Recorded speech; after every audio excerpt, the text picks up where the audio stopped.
Bakit ipagbigyan muli ang ating pagmamahalan? Kung mawawala ay iba, sayang naman. Lumipas natin tila ba kailan lang. At kung nagkamali sa'yo, patawad ang pagsamo ko. Tayo na tulitin ang pag-ibig natin. Muli ikaw lang at ako.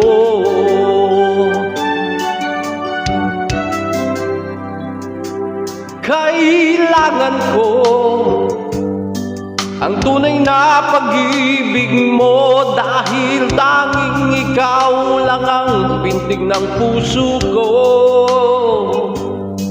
Hayaan mo ba na maging ganun na lang? Ang isa't isa'y mayroong pagdaramdam.